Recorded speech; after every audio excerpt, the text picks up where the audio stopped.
proper communication.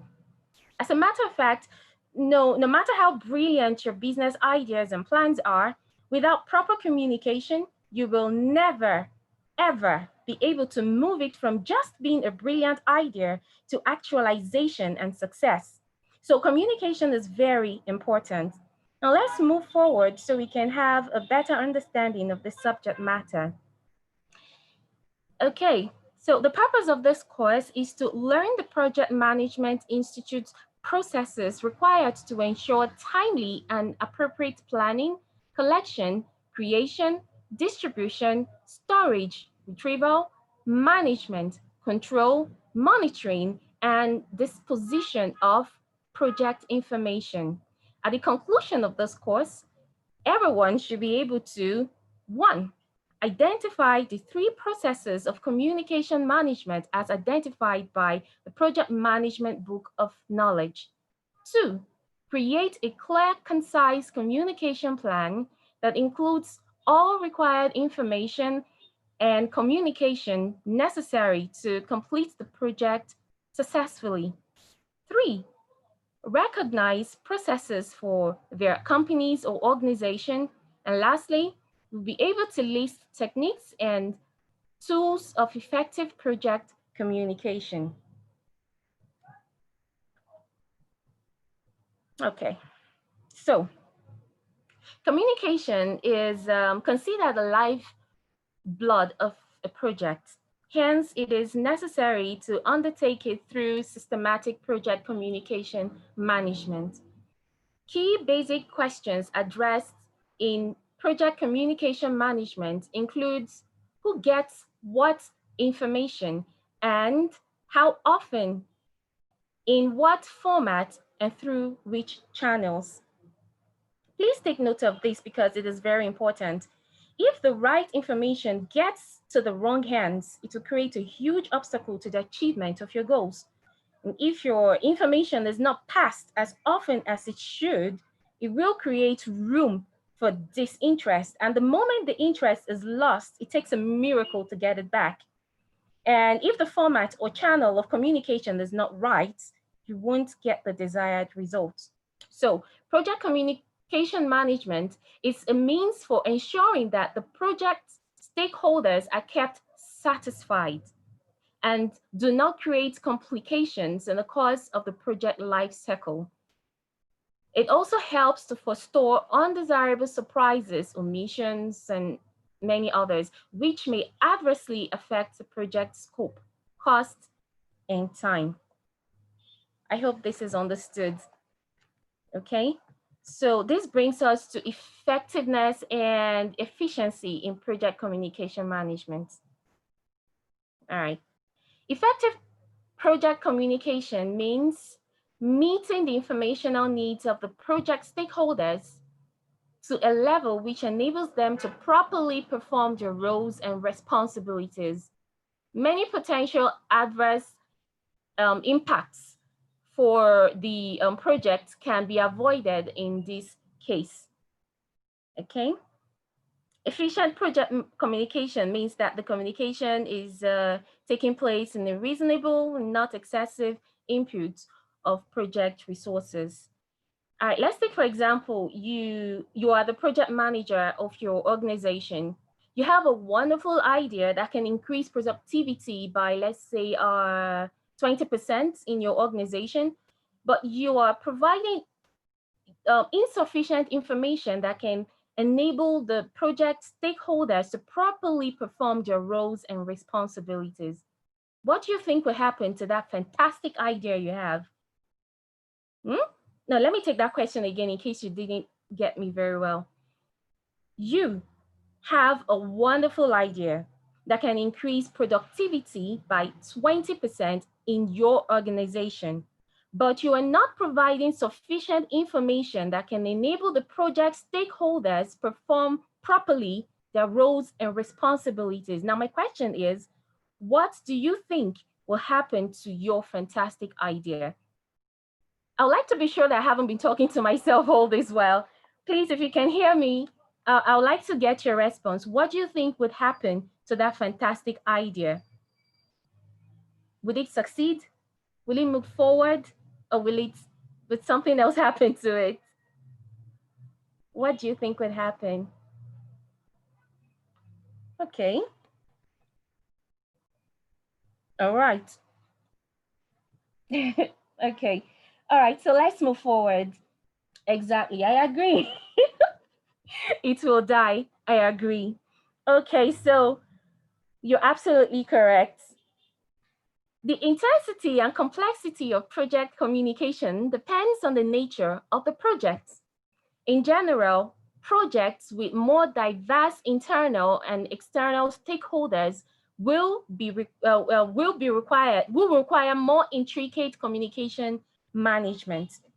Okay, so basically, according to the PMI, project communication management encompasses the following three processes: plan communication, manage communication, control communication. When you're planning communication, what you do basically is to determine the information and communication needs of the project stakeholder. When you are managing communication, what you're doing in essence is making needed information available to the stakeholders in a timely manner. In a timely manner. Please, I'm taking that again. In a timely manner. You see, when you're managing communication and you're not doing it in a timely manner, you will not get the desired result. Because when you're expected to deliver, when you're expected to communicate and you're not doing that, you'll be causing trouble for yourself and for the project that you're handling. Then control communication. What you need to do is collect and distribute performance information. Okay. So communication management essentially is the processes required to ensure timely and appropriate generation, collection, distribution, storage, retrieval, and ultimate disposition of project information. Well, we have been able to establish the fact that to be a successful project manager, you must communicate effectively, and this requires proper communication management. This is because communication is complex and it requires choices between the sender receiver models, choice of media, writing style, presentation techniques, meeting management. Okay, so we're diving deep into what communication management really is. Okay, according to the project management book of knowledge, here is the communication model. Okay, we have 1, 2, 3, 4, 5. The first one is encode. What this means is being able to translate the thoughts into a language. The second one is message, output of encoding. Third, medium, that is the method to convey message. The other is noise, and that is the interference with transmission or understanding. And then decode is the translation back to thought ideas. I'm going to explain this in detail. Okay. Wait, with the diagram under here, you see that there's a part where the first part on the top left is encode. Here we have someone who is relaying a message, is saying something, and then the arrow goes to the right where you see the code. That is where the angle of the receiver is. The receiver gets to receive it and then decodes the message. Then he in turn gets to relay the information he understands from what the encoder has encoded. And then he decodes the message, and then he also becomes an encoder of the message, and then he decodes. All right, the next slides afterwards will properly explain this. Okay. Communication model implies feedback required. The key terms are nonverbal, which constitutes 55% of communication. Then we have what is called paralingual, and that is interested in the pitch and tone of voice. Then again, we have active listening, and here the receiver confirms message and asks for clarification.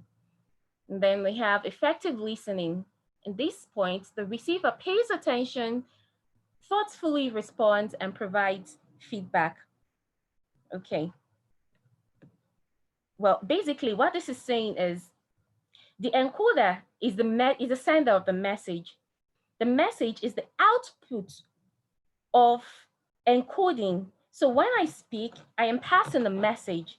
If you do not understand what I'm saying, then we are not communicating. But if you understand what I'm saying, then that means that your brain has processed what I have said, and you have been able to translate that into a language that you understand. Now, let us be more practical here. Please pay attention and tell me if you understand what I'm about to say. We are diving into the practical part of the communication here. Now, if you understand what I'm about to say, please respond, okay? Let me know if you understand. 你好，我叫文爱萍，你叫什么名字? Please, do you understand what I said? I'm going to say it again. 你好，我叫文爱萍，你叫什么名字? Please, do you understand what I just said? I have passed the message, okay? And please, if you understand what I said, please type the meaning in the chat room. If you don't, just tell me what language you think I spoke. Let's have that exercise real quick. If you don't understand what I said, but you understand the language that I spoke, just type the language in the chat room so I can see. But if you understand, please do a translation. Okay.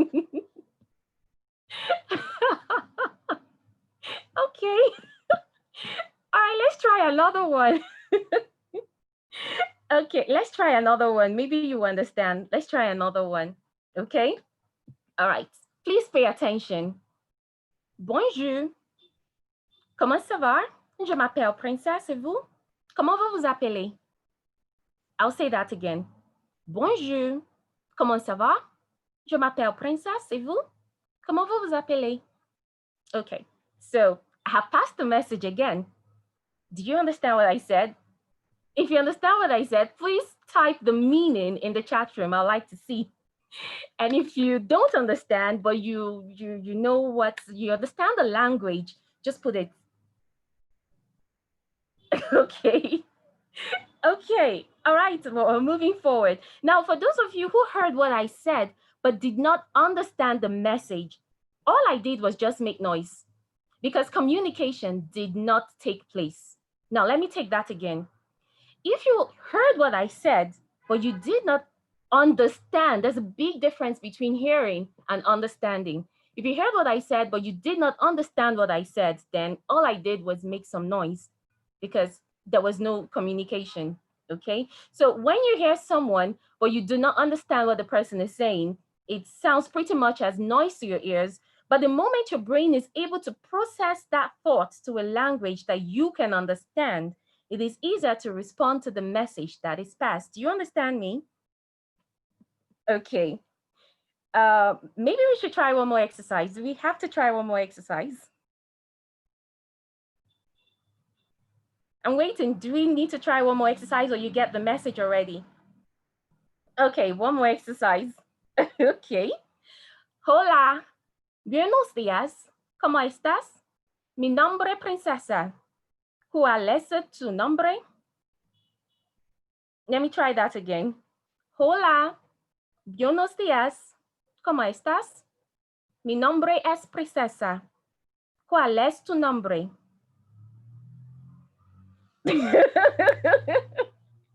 Oh, I'm still making noise, right? Okay, now you get the point, okay? Spanish noise. Okay, well, but you get the point I'm trying to make, right? Okay, so, well, that's Spanish. So you heard me, you processed what I said, and your brain immediately tells you what language I'm speaking, and then you have, if you have had a previous knowledge of that language, your brain immediately translates that so you can have the meaning. So the moment you understand it and can respond appropriately to the message received, then and only then Can you say that communication has taken place? Okay, so I think we are done with the examples. Let's go straight to the okay, we have taken the communication models. Yeah, so here, an effective message must survive the noise and returns as feedback to the sender.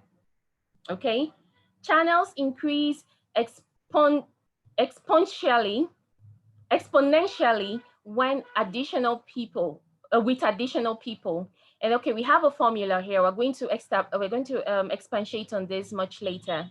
Okay, so communicate and document to keep the team and stakeholders happy and productive. We're also going to deliberate on this.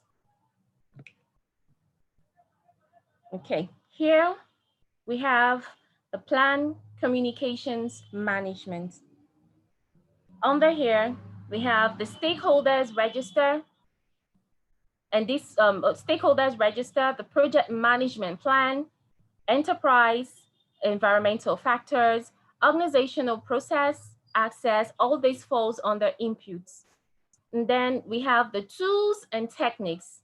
And under here, we have the communication requirement analysis, communication technology, communication models, communication methods, and meetings. And then we have the outputs. And here we have the communication management plan, projects, documents, updates. Okay. So all these are they fall under the plan communication management. And as you can see from the diagram here, they're grouped into three. The first part is the inputs, which I've already read out. Then we have the tools and techniques, and under it, we have all of this, and then the outputs. We will talk about this in details. Okay, so we're starting from the inputs. Here we have the stakeholders register. Okay, we have the project management plan, the enterprise environmental factors, and then the organizational process assets. All these falls under the inputs. Okay. Guidelines for project communication management. Okay. This is pretty extensive, but it will be very important that we take note of this because they would help us to understand the guidelines for project communication plans. These are really important, okay? Because we need to be effective. You need to be effective in your communication, okay? That is the effectiveness, all right? The information you're disseminating must be efficient. Be realistic in your expectation. While communicating, pay attention to the recipient of the message. Be as transparent as possible. Be flexible and adapt quickly to the change. Customize your communication pattern to suit the needs of the recipient. Be proportional in the volume of information you disseminate at a time. Be inclusive. Be innovative. Okay? Let the recipient feel that you are confident in yourself and in the information you carry. Be simple and concise. Be balanced. Keep accurate documents. Be proactive. Be sensitive to cultural ethics and value. Continuously improve in your communication skills. Clearly understand your responsibilities and the responsibilities you delegate to others. Never, ever underestimate the power of user feedback. This is very, very important. Make sure that lessons learned helped you to do better in your next assignment. And then lastly, comply with legal policies. Okay. Now, the reason why all of this is important is because when these guidelines are not followed, you would never be able to have an effective communication. All you do is just talk and talk and talk, and then You end up saying things that you think is the right thing to say, especially to your stakeholders. But then when you're not passing the right information, then what you're saying is noise. The information you're just sending is noise. It has to be in such a way that at the end of the day, you would be successful. The information you're passing to them would be an information that would help to increase the productivity of your organization. It will help to enhance the quality of the project that you are managing. So if the information you're passing does not in any way enhance the quality of the project that you are managing, then you are not communicating effectively. Still on proper communication. Okay, I just realized that I skipped this part of the communication models. I like to talk about it. Okay, now here we have the nonverbal communication that I told you earlier, that it constitutes 55% of communication. And then um, I thought about it that I really need to talk extensively about this part.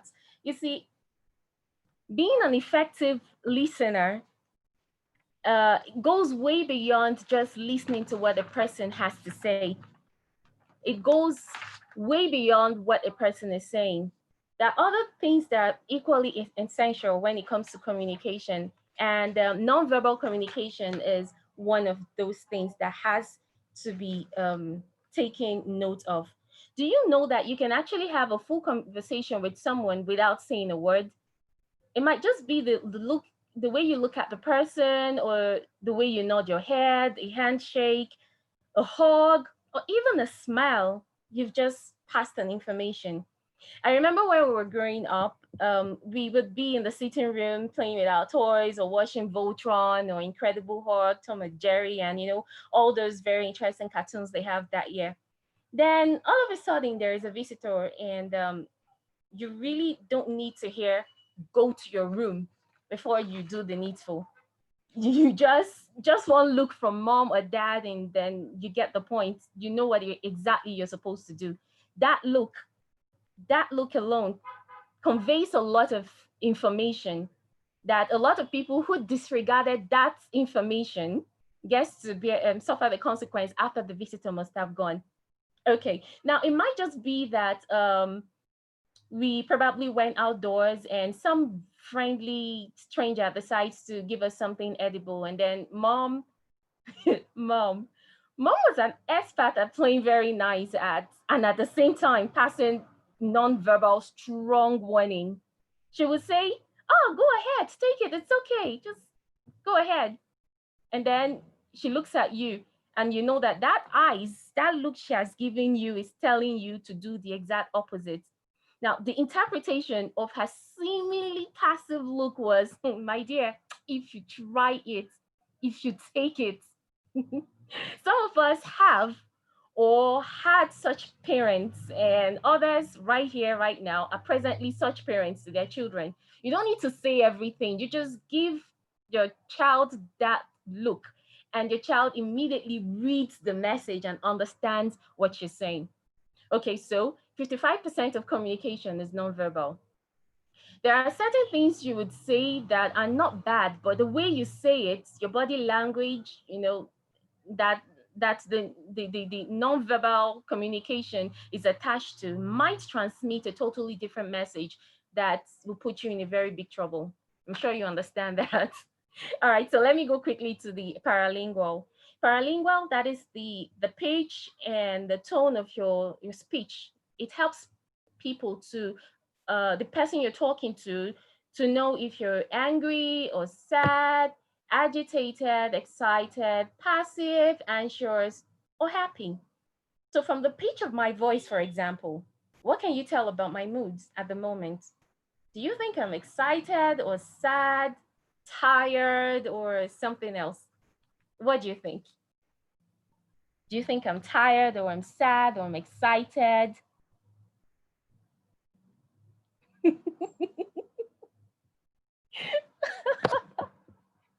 Okay, that is bilingual actually. Yes, because you get to know what really my mood is by paying attention to how I say what I say. Okay, that is the feedback. Thank you very much. Now, active listening. Active listening. Have you ever called the customer service of any of these telecommunication companies to make a request, complaint, or inquiry? Hmm? I mean, have you ever noticed how calm they are when we're complaining about something?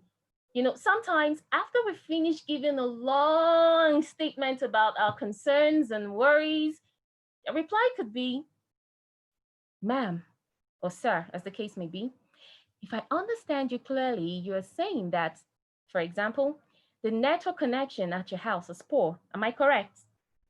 So, regardless of what the issue is, they listen attentively to what you're saying. And then they confirm the message you give them. And that's why they ask you, that's why they say, if I understand you clearly, you are saying, they now summarize what you're saying. That means that while you were making your complaints or your inquiry or anything, they were actively paying attention. And then the next thing they do is confirm the message that you've given them. And after they do that, they ask for clarification before offering you solution. That is proper communication model. Now, outside the communication world, the telecommunication world, people are generally more open to those who are active and effective listeners. An active listener pays attention to the person speaking and responds thoughtfully and provides feedback. Who is an effective listener? Well, the answer to that is an effective listener is a person who pays attention. Hmm? Okay. And it's not just paying attention, he has to really, really pay attention to hear what you have to say. All right, let me give you a scenario that has caused a lot of problems in most homes. I could just say civil war in most homes. All right, so Uncle Charles comes back from work. He goes to the sitting room and sits down. Please pay attention. This is really, really very important. So Uncle Charles is in the sitting room right now. He's sitting down. He's back from work. Auntie Harleen is happy to see her husband, and then she goes to him and begins to tell him everything that happened while he was away. She ends the story by saying that she received many compliments for the beautiful hair she just made that afternoon. And then after everything she says, Uncle Charles gave his response. I mean, after listening to all her 10 minutes narration, his response is, so is food ready now? How do you think Auntie Helen would feel about that? Happy or sad? In fact, I'm not sure which would anger her the most. The fact that Uncle Charles was hearing but not listening to her, or the fact that he did not even notice her new hairdo, the same hair with which she received a lot of compliments. So you see, 75% of the problems that most people have result from lack of proper communication. Now, in project management, we believe that starting a family is a project. So how you manage it will determine if it will succeed or it will fail. Okay? And well, basically, it's because it involves the 6 main steps of project management. I don't know if you remember them. The 6 main steps of project management. You probably must have done it. Okay. So a recap of that is the 6 main steps of project management are definition, planning, initiation, monitor, control, closing. So even if you manage to scale through with the definition and planning stages without proper communication, you'll get stuck at a very critical point. And what still, you wouldn't be able to proceed and the project will fail. So please ask yourself, am I an active listener or a passive listener? Do I really pay attention when people speak to me? Do I need to improve in my listening skill? An honest answer to these 3 self-searching questions can provide solution to a lot of problems, thereby avoiding preventable issues. All right, so Now we're going to go back to the communication plan. Now, the communication plan determines who needs the information that you are disseminating. When would they need it? Hmm? When would they need the information? How frequently would they need the information? How will it be given to them? Who will provide it? Okay. So when this is done early, it allows appropriate resources to be allocated.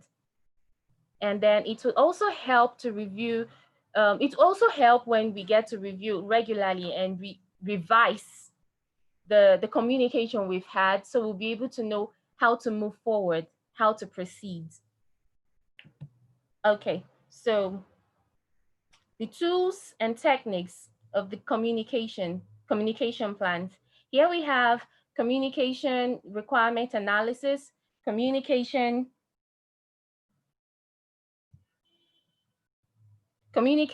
requirement analysis, communication technology, communication models, communication methods, and meetings. Okay. So, well, all these are basically the tools and techniques that are used in project communication management. We need to analyze the requirements of the communication. To develop a communication plan, a project manager will often do a communication technology assessment. The type of communication technology used by project manager will vary based on the organizational constraints of the project team and stakeholders. Then the communication requirement analysis is another tool here in the plan, the communication plan. As a project manager, you might decide to use formal or informal meetings, reports, email, phone calls, conference call, SMS, or any other relevant tools. Essentially, aim at doing what you do very well, regardless of the method you're using. Aim at doing what you're doing very well. When conducting a meeting, use good presentation skills. When composing a message, use good writing skills. When having a face-to-face discussion, use good interpersonal skills. I hope that is understood. Okay, let's move forward. Okay, so this explains what I just said. The tools and technique, the under the tools and techniques, the communication requirements analysis here is what I just explained. The formal writing, that's the communication type. And then what you use here is, okay, so what this helps you to do is to handle complex problems, project management plans, and project charter. And then when you use formal verbal, that is when you use what's it called, face-to-face communication. Okay, you're doing that is when you're probably giving a presentation or your speech. You stay in a podium and you address a large group of persons. Okay, and they're looking at you, you're looking at them, you're talking and they're taking notes, and you're trying to find out if what you're saying is well assimilated, or if your audience is falling asleep, or if they've lost interest in what you're saying, and all of that. Okay, now the informal writing, this is where you get to make use of written notes, where you get to make use of SMS or emails. Okay, then the informal verbal, this is where you have meetings. Well, some meetings could be very serious and very formal though, but then you have meetings under this category, and then you have conversations. Okay. Okay. So under the methods used to transfer information, we have influencing factors, urgency of the need for information, availability of technology, expected project staffing, duration of the project, and project environments. Okay, so all these are factors that helps to determine what tools or what technique should be employed under the communication technology. So the situation will determine what exactly you should do. If you have a very serious issue going on in your organization and you are the project manager and you need to get that issue addressed, what form of communication do you think is ideal to be able to get everyone in your team to sit up and do the right thing? Do you think that it will be best to trivialize the information you want to disseminate to them by making it very informal? Remember that there are different types of communication, and your communication style or the tool you use in your communication should have a strong bearing to what exactly you're trying to take care of. If you're having a serious matter and or a serious issue to take care of, then you have to handle it in a very serious way. The tool you should use should be a very serious one and not a passive one. Because if you use a passive communication tool, a technique, then the people you're addressing will trivialize information you're disseminating to them. If it is a very serious thing, then you make use of a very strong communication tool that will help the person you're talking to understand that what you're saying is pretty important, very serious. And so it will enable the person listening to you, your stakeholders or your team members, to be able to act effectively. So the tools and techniques you use in your communication is very important. If you want to get your work to be done, then you have to really understand what tool or technique you should employ when you're dealing with others. Okay, so uh, this is the interpersonal skills that is also part of the tools and techniques. And here we have pretty much most of the things that I talked about earlier. The active listening, okay? So here the receiver confirms listening by nodding of the head or eye contact, and asking questions for clarification. And then effective listening. Here the listener, the person gets to, the receiver actively watches the sender to observe physical gestures, the facial expressions and all of that, to know if the person means what he's saying, or the person is, sometimes when you're talking to someone and you want to be sure if the person is listening to you or the person is following what you're saying, you really need to look at the person's facial expression, because sometimes the face would tell you something different, and then the tone of the voice will be saying something really different. But for you to be able to reconcile the two, then you really need to pay attention. Observe the physical gestures of the person to know if you're both on the same page. If the person is lost, is not getting the information clearly, or there's something missing somewhere, okay, you need to pay attention. In addition, the receiver contemplates responses, asks pertinent questions, repeats or summarizes what the sender has sent, and provides feedback. That way, you're sure that the receiver has actually received the message, has understood what you're saying, and is able to give you feedback. Okay, now the feedback. Here, the person is affirming, understanding, and providing accurate information. Okay, so say for example, I ask, what is your name? And you look at me and you're like, rice, chicken, and fish. Please, does that answer the question I asked? No, because what I asked is totally different from the response you're giving. Okay. All right, so at the end of the day, feedback helps you to know if the person understands what the information that you have disseminated. Noise. Anything that compromises the original meaning of the message, it's noise. We did some sort of practical session just some minutes ago, where I made noise and then I sent a message. Many of the things I said, you did not understand it because it was noise to you. But the ones you understood, like I've been talking to you for about an hour now, you understand me, and that's why we are talking. Like I'm talking to you, you're getting me, and we are having a conversation.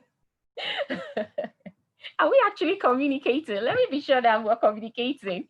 Please, if we're communicating, can I see yes in the chat room? Because at this point, I'm beginning to feel that we're not communicating. I've actually been talking to myself. Are we communicating, please? If we are, can I say yes in the chat room? Oh my God, we've not been communicating. Thank you. All right. Okay. So I'm not talking to myself. We've been communicating. Thank you so much. Thank you. Now I don't feel alone. I feel like I've been having some sort of communication. Oh, I'm so happy. Thank you. All right. So nonverbal communication. We have said earlier that about 55% of all communication is based on what is commonly called body language. Okay. So that body language that most people fail to pay attention to is really very important. If your stakeholder is no longer interested in the project or in an idea that you're trying to sell, or you're trying to get him to be a part of, and he's saying something, but you're looking at the way he's responding to you, his body language, his gesticulation, the way he's looking elsewhere, or maybe scrolling through his phone. You're really talking about something. You're telling him, sir, you see this item, the moment it gets into the market is going to hit the market by storm, and everyone is going to be wild, and we're going to make a bumper harvest. We're going to make a lot of increase in sales, and people are going to, and he's not even looking at you, he's scrolling through his phone, and he's checking something else. And okay, so well, that is his body language, and it might be that he's actually not interested. Now he might be giving you that body language because you are not passing the information correctly. You're actually saying something, but you're not saying those key words or those key things that would captivate his interest. It might be also that the things you're saying are not properly articulated. So in your mind, you're actually passing an information and you're doing the best you think you can, but you're not doing it the right way, and you have succeeded in making him uninterested. So at the end of the day, you've talked, but you have not really communicated. Okay, so we have to pay attention to the nonverbal communication, the body language. It is very, very important. Okay, so we talked about the paralingual communication. We said that it's about the vocal effects, the tone of your voice, and it helps communicate meaning, or the use of manner of speaking to communicate particular meaning. So the way you pitch your voice, the way you talk, can actually help people to understand the meaning you are trying to make. If you are talking and your voice is really low, like you're talking and your voice is very low, and you're trying to convince someone to buy a product, and you're talking like you're not even convinced in yourself that this product is an ideal product, or it is an effective product, the person you're talking to would psychologically analyze you. He would psychologically analyze the way you're talking, and he would determine in his mind the quality of the product you're offering to him. So he might just say in his mind, I am not interested. And the moment he says that, the next thing that comes up is the body language that he would use in telling you off, and then subtly he just brings it forward that he really is not interested. It is not because the product you're selling is not good. It might just be that the way you're presenting it, because of the tone of your voice, is killing his interest already. So if we improve in the way we speak to people, it will help go a long way in passing our message to them. Now, speaking about communication, here is the basic communication model. Okay, so on the left-hand side, we have the sender. On the right-hand side, we have the receiver. Okay, now the sender gets to say something. And when he says something, he is encoding. Okay, now he encodes a message. We have the receiver on the right-hand side. He decodes the message.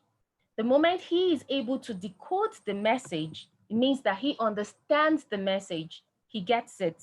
And so he's able to filter out the noise.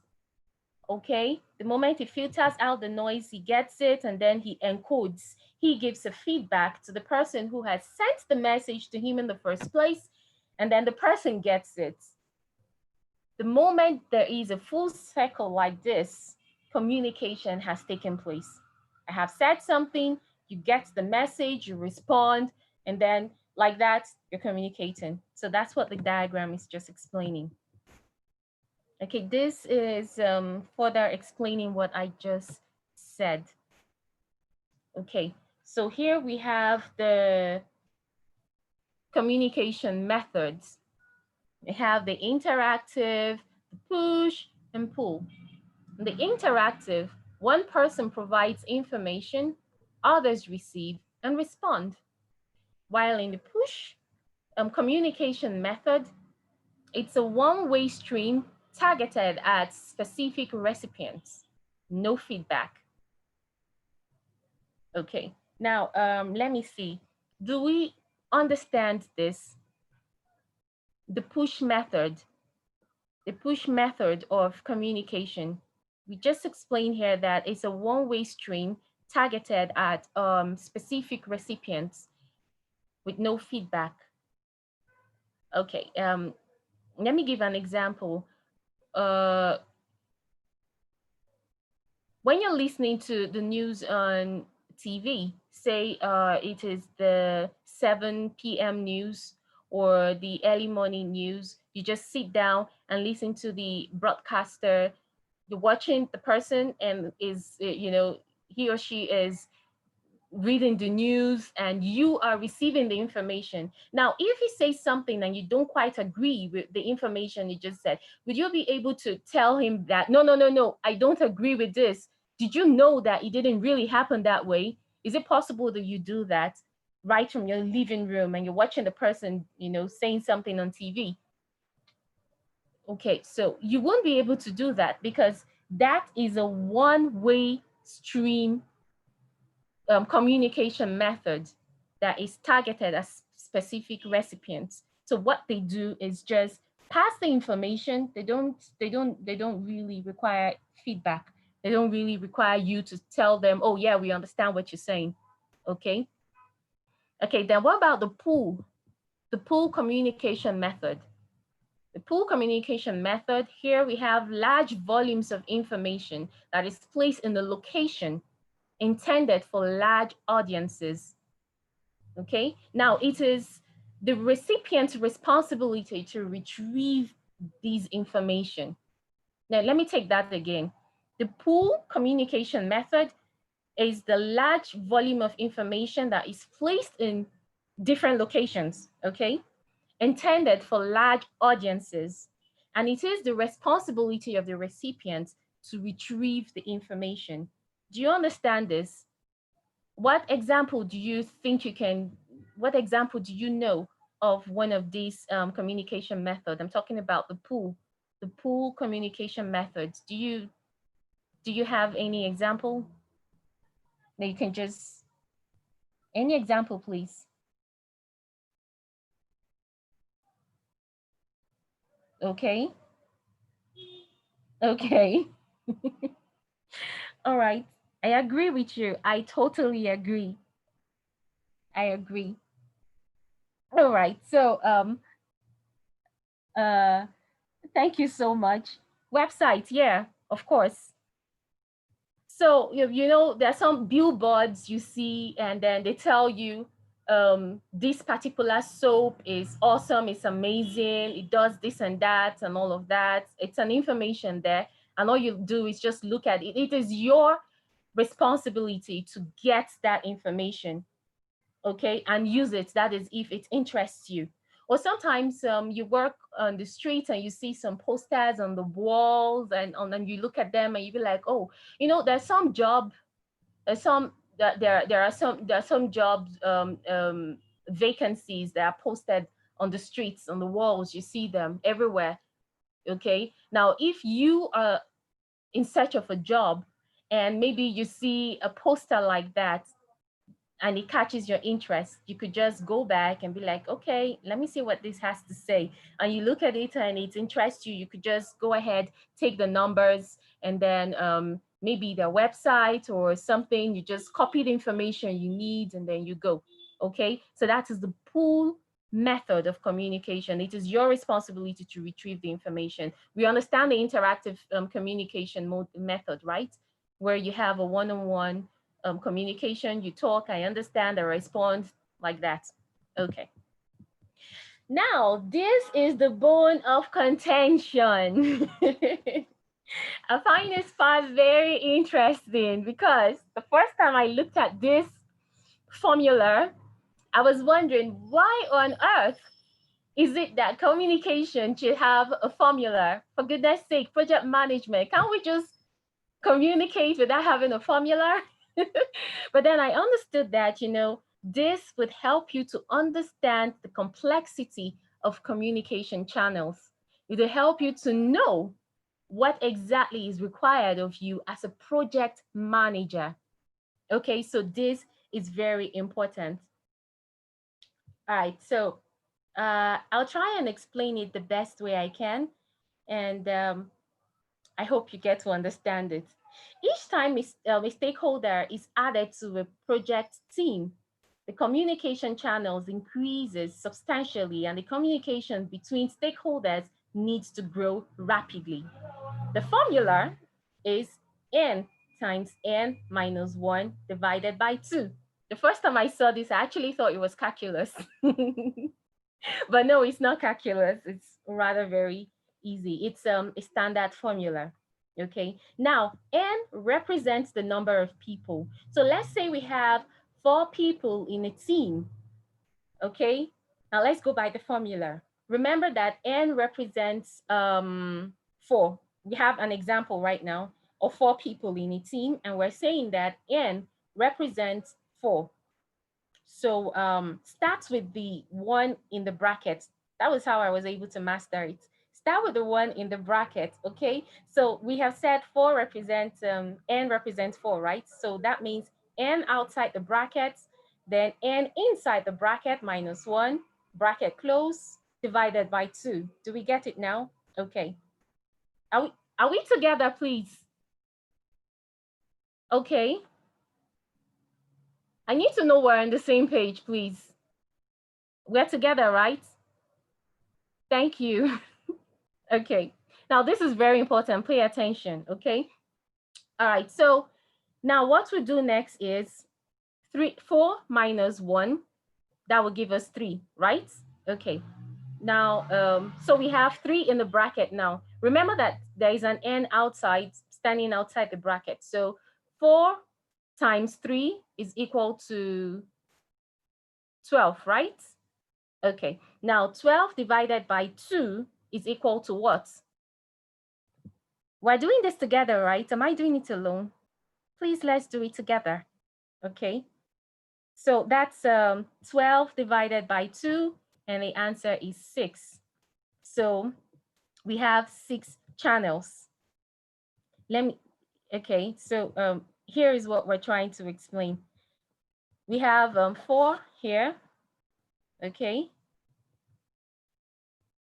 These are 4 people in a team. Okay. And we're saying that 4 times 4 minus 1 divided by 2. Okay, going by the formula. So we have the 4 here. And if you see the chain of communication here, the arrows pointing, if you calculate all of them, it gives you 6. Okay, we're going to try other examples so you'll be able to understand better. Okay. So what if we have 5 stakeholders? The same formula applies. That would be 5 times 5 minus 1 divided by 2. Okay, let's do the maths together. Please, do we understand this? If you don't understand, please let me know, because we are supposed to learn this together. If you don't understand, please let me know.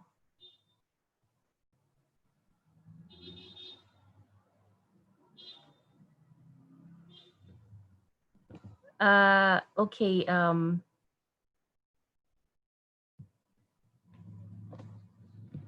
We're supposed to work these out together so that we can all. Thelma, did you raise your hand?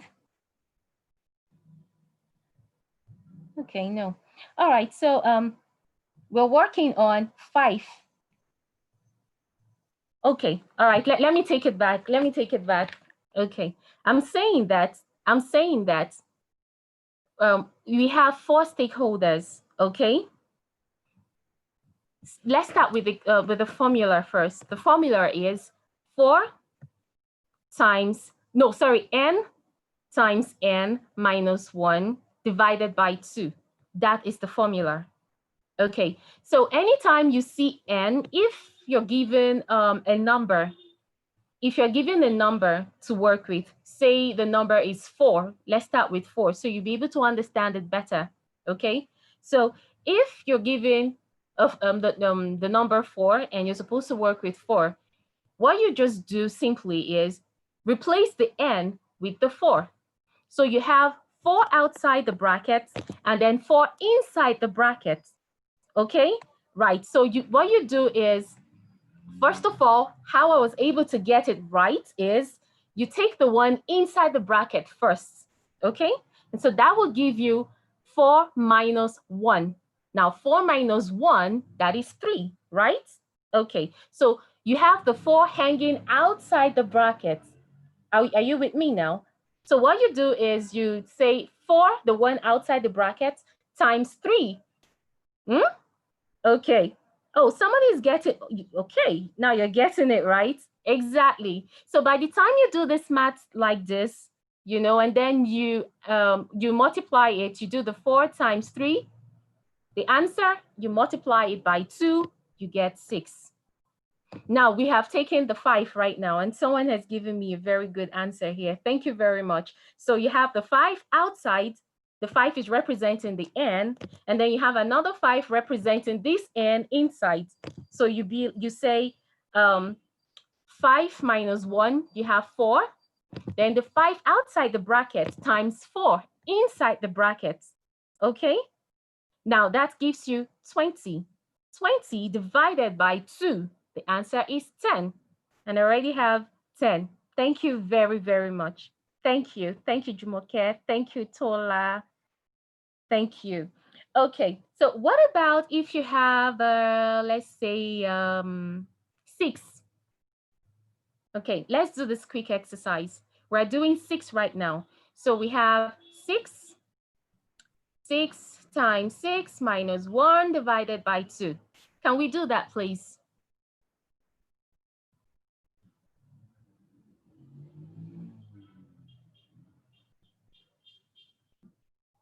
It's like some of us are not getting this. Please, are you getting it? Are you understanding this maths? If you're not getting it, please let me know.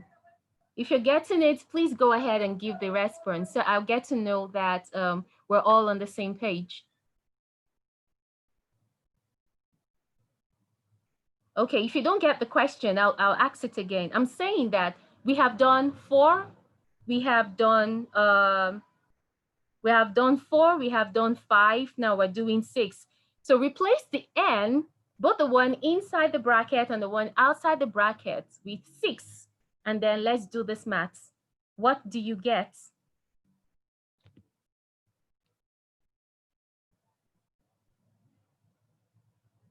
I'm waiting for feedback. Okay. Okay. So that means we all understand it, right? Thank you so much. Now, this means a lot to me. Thank you. Now, let's try this last one, just this last one, and then I'll be very, very, very, very 100% sure that we get this simple math. Okay. What if there are 10 people in the team? What if there are 10 people in the team? Following the formula, how many channels of communication would they require?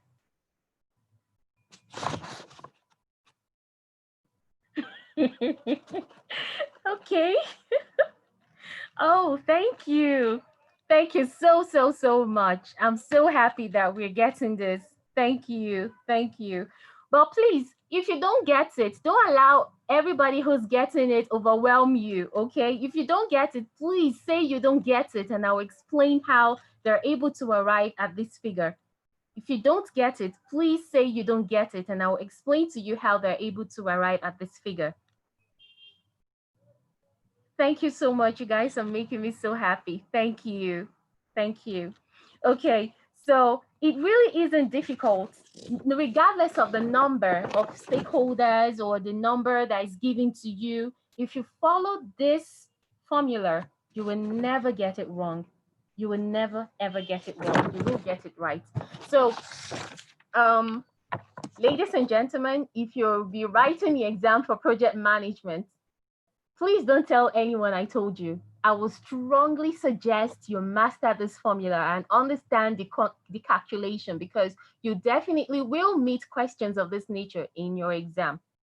Don't tell anyone I told you. So apart from the exam, it is particularly important that you understand this because it helps you to be aware of the complexity of communication as you increase the number of people in your team or the number of stakeholders you interact with, so as to ensure good communication and eventual success of your project. Okay? All right, so I've told you, please don't tell anyone I told you. All right, now let's talk about the final, the other part of this. Now that we know this fundamental aspect of um, the communication, okay? All right, we're talking right now about the outputs. Outputs, okay. Essentially, this aspect of communication documents the results of stakeholders' information needs, available techniques or technology and methods of communication. Okay, so here you're seeing the communication management plan and the project document object updates. This is basically what it is. So all the results of the the the inputs, the results of the inputs and everything that has been done has to be properly documented, and they form part of the output communication, the communication output. Okay, so here we have a lot of documents.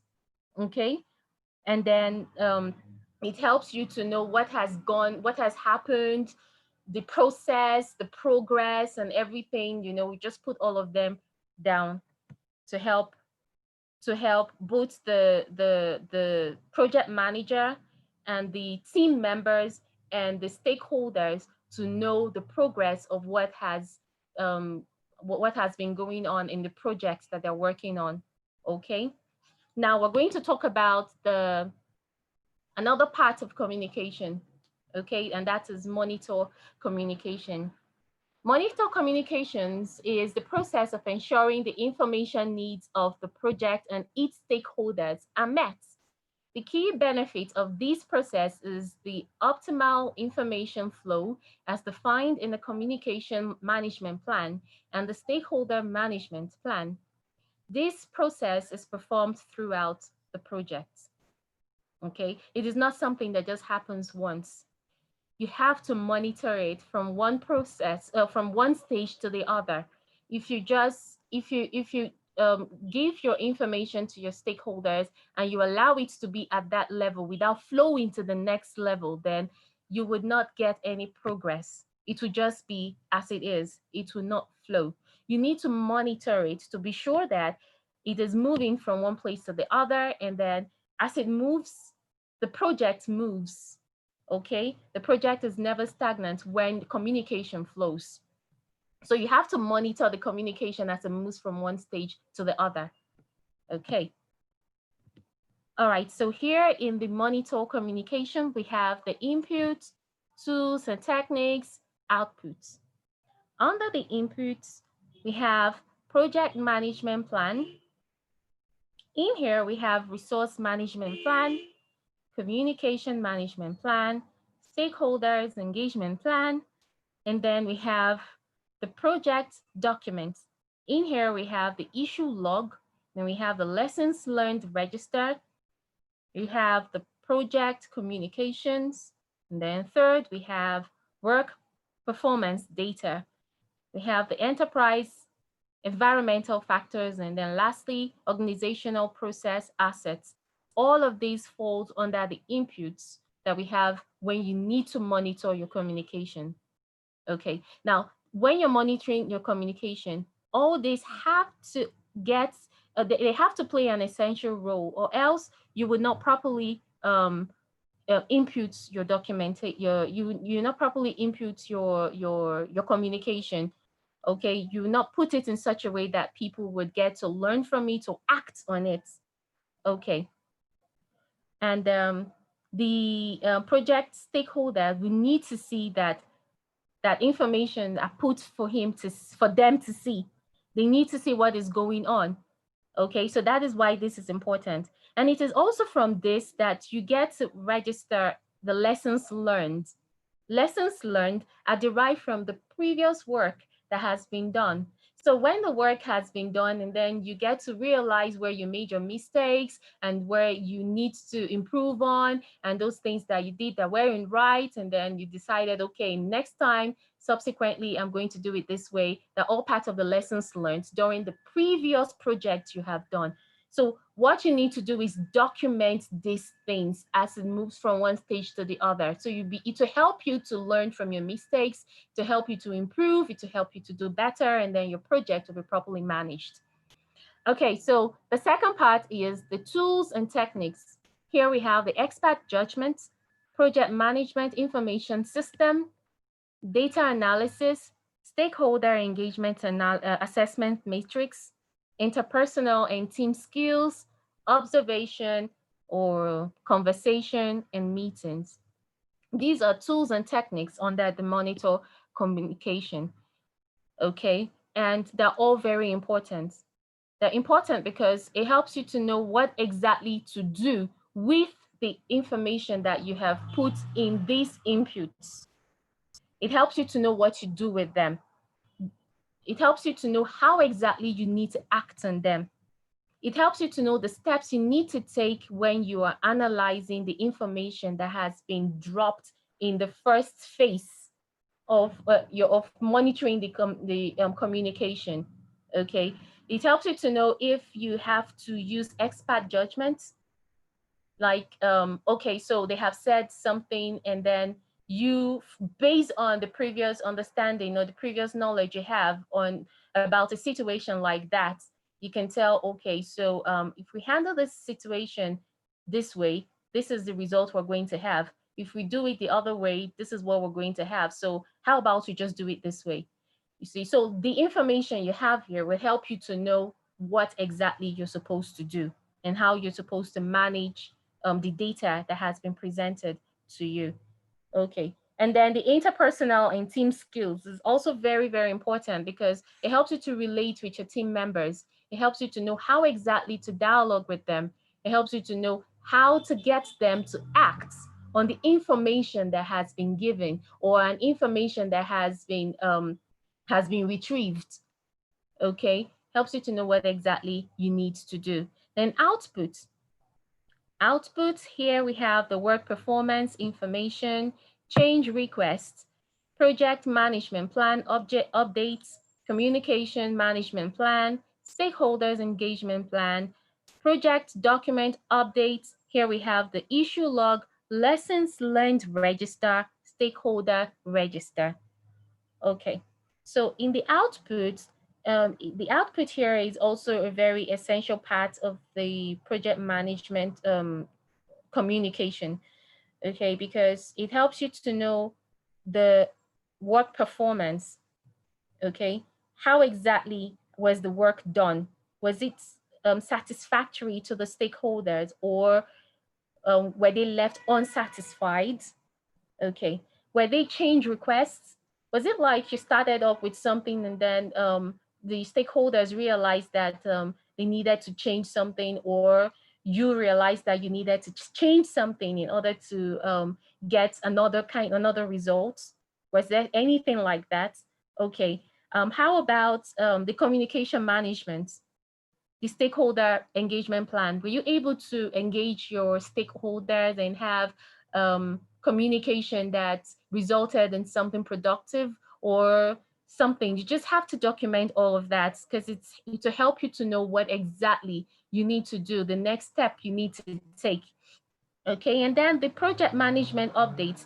We have the issue log, like I read before, the lessons learned registered, and the stakeholders register. The stakeholder gets to keep his own register. In his register, he has his own personal information that he keeps in there, and it helps him to know what exactly has been done, what he needs to do. Okay, so just the way the project management manager needs to have his own document where he gets to keep information, the stakeholder has his. Okay, so when everybody have a proper communication style or technique or method, then it helps the project to move forward. It helps you to know what you need to do or what has been done and how you need to help your team members to do the right thing so you can get the right results. Okay, now the last slide, we have monitor communication. Monitor communication determines if the planned communication artifacts and activities have had the desired effect of increasing or maintaining stakeholder support for the project deliverables and expected outcomes. The impact and consequences of project communication should be carefully evaluated and monitored to ensure that the right message with the right content, that is, the same meaning for sender and receiver, is delivered to the right audience through the right channel and at the right time. Monitor communication may require a variety of methods such as customer satisfaction survey, collecting lessons learned, observations of the team, reviewing data from the issue log, or evaluating changes in the stakeholders engagement assessment matrix. Okay, this might sound a little complex, but breaking it down, you would see that this is all encompassing. This is the part where you need to monitor your communication. And it starts from where you get the projects, and then when you need to start working on the projects and the things you need to do and how you relate to the people that you're talking to, whether your stakeholders or your team members, and then the outcome of your deliberations and the outcome of the information that was given to you and then you acted on it, or the outcome of every of these information, no matter how little they are, would help you and your team members to have a better quality delivery. Okay, so we've said here that the impact and consequences of project communication should be carefully evaluated and monitored to ensure that the right message with the right contents, that is the same meaning for the sender and receiver, is delivered to the right audience. Now, if all of this is delivered to the wrong audience, imagine what that kind of information would be, and how detrimental it would be to the project that you're working on. Let's say you have a very confidential information, concerning the products that you are working on, and then this information falls in the hands of not even your stakeholders, falls in the hands of people who would use the information against your organization or against the progress of that project. That might just be the end of the project work because it's going to kill it. So we need to be very careful with information.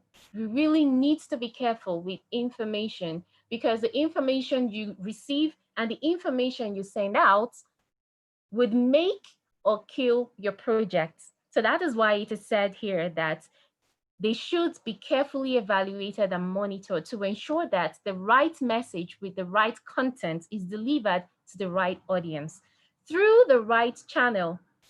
So here again, we're seeing that the channel of communication is also very essential. It is not just a question of having the right message, but then having the right channel or passing through the right channel would is equally very essential. And then there's another thing here, at the right time. If you deliver the right message at the wrong time, you would not get the right results. So project managers are supposed to be, they're supposed to have high EQ and high IQ at the same time. So you need to be able to be sure what exactly you need to do at what time. The timing is very essential. If you do the right thing at the wrong time, you get a wrong result. Okay. Now, monitor communication may require a variety of methods, such as customer satisfaction survey. Okay, now this customer satisfaction survey, we get it many times when you probably are using a product for the first time. And then at the end of the day, they ask you, please give us a feedback. Okay, I remember sometimes when I buy items online, and then after making a successful transaction, they just come to my email and then they say, please, give us feedback. How do you see our service delivery? I don't know, something like that. I don't know if you've experienced something like that. Maybe not necessarily when you're having a purchase, but maybe you've had an experience, maybe a workshop or something, and then they're asking you to rate the quality of the delivery you have gotten, or rate the quality of the product you have bought or something, and you're supposed to rate them. Okay, you're supposed to rate them. They need to know, are you happy with the quality of the service you received? They are asking, in effect, are you happy with the quality of the products that you received? So all this data are collected to help the to help them know where they need to do better, to help them know if the customer is satisfied or is dissatisfied. So all this information is very, very important. Okay, now collecting lessons learned, okay, is another way of monitoring conversation, communication. When you collect lessons learned, it helps them know where to improve on, what exactly to avoid next time when they have a project similar to the one that they just handled. Okay, so the lessons learned is very important. It's a very important tool in project communication management. Without lessons learned, then you really need to revisit the project work, because there's no project work that is successfully done without having lessons learned. It's very important. Then observation of the team. When, as a project manager, you need to observe your team members. While they're working, how exactly do they feel about the project? Are they excited about the work? Do they put in the very best to ensure that they get the right results? Are they working with you as a team, or they want to work individually? How exactly is the working relationship with you and your team members? It is very important that the team is observed to know how exactly they're faring from time to time. Okay, so if you show that you are interested in your team members, and you're also interested in the information that they give to you, it helps you to have a certain kind of bond with them where they're free to express themselves on matters concerning the project work that they're doing. And then you'll be able to come up with solutions to problems, and then you work better and more effectively. Okay, so reviewing data from the issue log is also another part of the communication um, activity that has to be considered. Then evaluating changes in the stakeholder engagement assessment matrix is also very important. So at the end of the day, these things are things that would help you to monitor your communication, and then gives you the right results or the expected outcome of the project. I hate to stop right now, but I guess the slide is over. So thank you. Now, if you have any questions, feel free to ask. I'll be very happy to answer your questions. Thank you.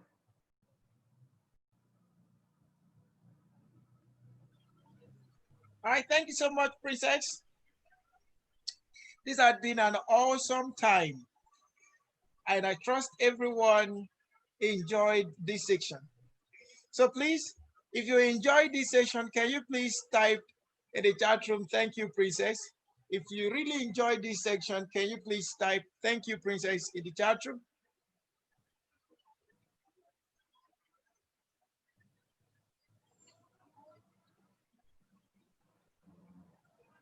Okay, so while we are typing that, should there be any question, please let's go ahead and bring the questions up, and let's have answers to them. Thank you so much, Princess.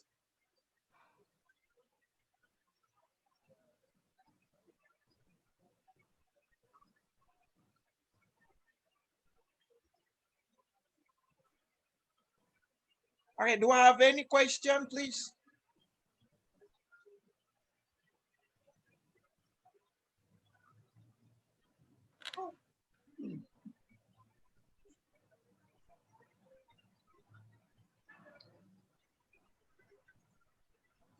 Okay, so I have Chris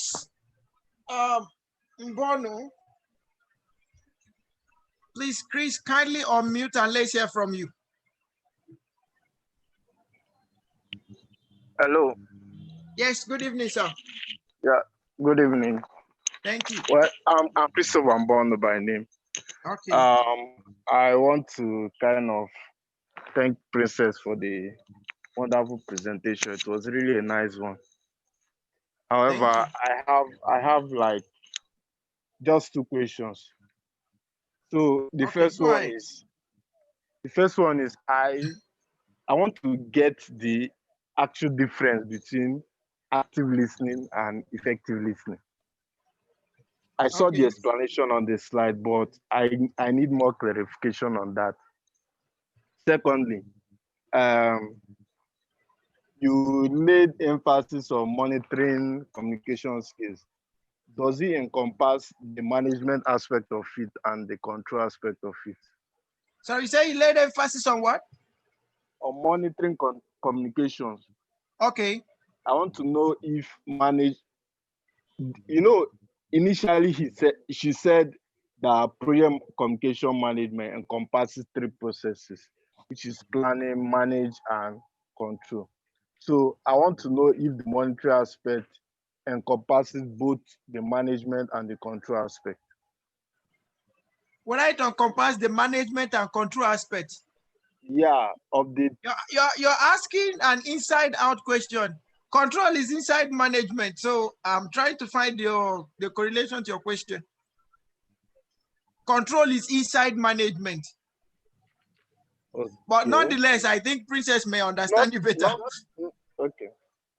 Okay. Well, I will take the first question because I understand it more. Okay. He is asking, what's the difference between active listening and effective listening? Okay. So maybe I should take you back to the slide where I talked about it so we can revisit the matter again. Okay. All right, I'm getting there. Okay, so we said that active listening is where the person you're talking to, he's listening to what you're saying. Then he confirms that he's hearing what you're saying by nodding of the head and making eye contact and asking questions for clarification. Okay? All right, then effective listening. This point, the receiver actively watches the sender to observe physical gestures and facial expressions. Okay? And in addition, the receiver contemplates responses, asks pertinent questions, repeats or summarizes what the sender has sent, and provides feedback. Now, for active listening, what you do is you're actually paying attention to what the person is saying. And sometimes you really don't, it doesn't really require that you say a lot of things. You just need to confirm that you're actually paying attention to what the person is saying. Say, for example, I say, oh, so if you're with me or if you can hear me, type 11 in the chat room. And then everyone types 111111. It shows that you're actively paying attention, you're actively listening to what I'm saying. But if I say, please type 11 in the chat room, and then you write Chikezie Eze, it means that you were listening, but you were passively listening. You probably processed that information in your head as typing your name. And so you just typed in something else, but you did not answer the question. You did not provide the right answer to what you expected to provide. So at the end of the day, you're a passive listener, not an active listener. An active listener would pay attention, receives the message, and then asks questions for clarification. You ask question, do you mean it? Is that so? Ah, now wow, that is it for active listeners. But for effective listening, it is not just a question of just listening to what the person is saying. You have to pay rapt attention. As a matter of fact, your facial expression is supposed to show that you're really into the story, or you're really into what the person is saying. If it's a sad story, your face is supposed to show that, you're feeling the sadness of what the person is saying. If it's a happy fine story, your face is supposed to emit that radiance of joy, like, wow, did that really happen? And apart from that, the things you'll be saying would show that you're actually with the person. You might even be summarizing what the person has said. Okay, you mean he went to the market and he came back with just one banana? Who does that? The person you're talking to knows that you're having a conversation, you're inside the story, you're not just a passive listener, you're an effective listener, because you're summarizing some of the things that he has said, and you're confirming some of, like you're having an actual conversation with someone. So that is the difference between an active listener. In fact, when you're effectively listening to someone, you can actually summarize what the person is saying. But when you're actively listening to a person, what you do is just show the person that I am with you. I understand what you're saying. I get it. You don't really need to say a lot. So with active, you just say little to show that you get the point. With effective, you really expatiate. It can actually be a back and forth conversation to show that the listener is understanding, and the person passing the message is, you're actually having a conversation. Okay, so I get that first question, but the second one I don't. Okay, so thank you so much, Princess, for attempting to answer that question. I think maybe there could be a way to reform the second question so that we can get it better. Because the question is like the monitoring control, is it the control side or the management side? So is an inside out question. We need to really find out what the question is exactly. So please, Mr. Chris, if you can help us reform the question and put it in the chat room, we appreciate it. Okay, so I'll be ending this class in the next 5 minutes by 7:35. Oh no, that's in the next 5 minutes. Yeah, by 7:38, we should be going to sleep. So please, if there are other questions, we take them. If there are no questions, we will just say thank you so much for giving us all the time for today, and appreciate all the lecturers. Thank God I have our first lecturer here. I saw him in the background. The King Kempela, Engineer Abraham Thompson, Princess, all of you people have done so wonderful. I enjoyed every bit of every class today. Thank you so much. So I would like to know if there are any other questions. Please, is there anyone that has not signed his or attendance? Please, if you've not signed attendance, kindly type 1 in the chat room. Please note there is a difference between I've seen the attendance and I've not signed, and I've not seen the attendance. Please, if you've not seen the attendance link, type 1. If you've seen the attendance and you've not signed, please deal with that.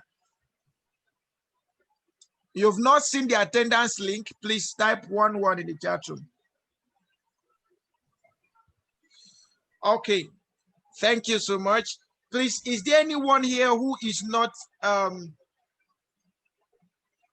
if you've signed attendance before, you don't really need to sign attendance again. We don't need multiple attendance everywhere. If you've signed your attendance before, you don't need to sign it again. But for those people that always have network issue at the verge of signing attendance, please go ahead and sign your attendance, and